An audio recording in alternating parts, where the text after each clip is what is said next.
coming back from the break, we were talking about fibromyalgia. I've been talking about fibromyalgia for the entire show. And, I was giving some tips about the foods to eat, some of the supplements that you should be looking to. Once again, magnesium glycinate, the most absorbable form of magnesium out there. So highly recommend that you look into, implementing that into your daily vitamin repertoire. And then also fish oils, once again, 1,000 milligrams minimum daily. And that's omega-3 fish oils, because they are actually anti-inflammatory. When you consume too much omega-6 is pro-inflammatory, is found in terrestrial animals. So that's when you're eating chicken and you're eating cow and you're eating all these different things, beef, etc. Those things have a higher amount of omega-6, especially if they're conventionally raised, meaning if they're given genetically modified foods, etc., or grains. That is going to shoot up their actual omega-6 content, which then will leave you with more actual sensitive nerve endings, creating more fibromyalgia pain.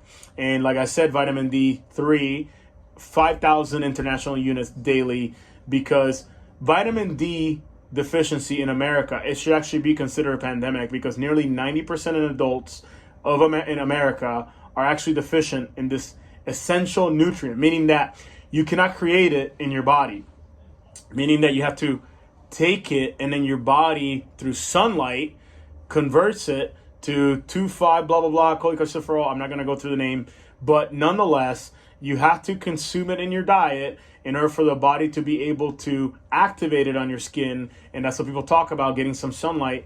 And especially when there's no sunlight, you actually reduce, and your levels of vitamin D3 reduce in your body. A number you want to shoot for is above 31. Whenever you get your actual levels of vitamin D read in a blood work assay, you need to look for that number to be above 31, ideally 50 or higher, but 31 is the absolute minimum. Below 31, you start having some serious issues.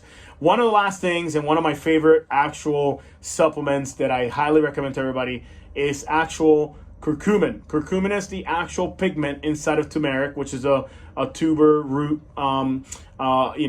style food. So turmeric decreases inflammation. I call curcumin and turmeric curcumin specifically, especially when it's combined with black pepper, because it actually activates it.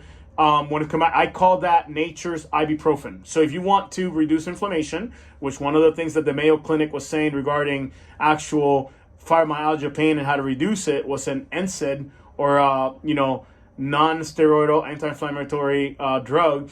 I would say that replacing that with curcumin would be probably very, very smart on your part if you're dealing with fibromyalgia. Folks, I am out of time. Once again, I want to thank you for joining me today. We talked about fibromyalgia. If you need more information, you can text our number once again, 937-552-7364. And you're listening to Living a Full Life on 1290, 95.7 WHIO, the Issues and Talk.